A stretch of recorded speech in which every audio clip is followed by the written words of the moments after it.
Pour la deuxième année consécutive, la pandémie de Covid-19 vient perturber les fêtes de fin d'année. En pleine cinquième vague et alors que le variant Omicron se propage à grande vitesse à travers le monde, le directeur général de l'Organisation mondiale de la santé a appelé à la plus grande prudence pour les célébrations de Noël et du jour de l'an, quitte à annuler les festivités. Nous sommes tous lassés de cette pandémie.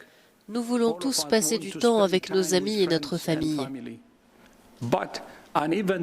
Mais un événement annulé vaut mieux qu'une vie perdue.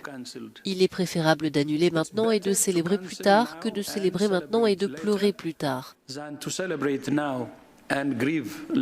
Aucun d'entre nous ne veut être à nouveau dans la même situation dans 12 mois. Alors que les campagnes de rappel se multiplient, de nombreux pays européens ont également choisi de serrer la vis.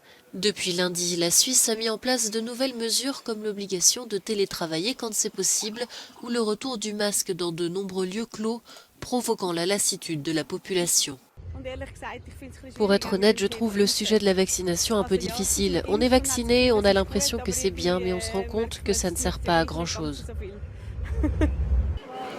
En Allemagne, les experts du gouvernement ont recommandé des restrictions dans les plus brefs délais pour réduire les contacts au sein de la population.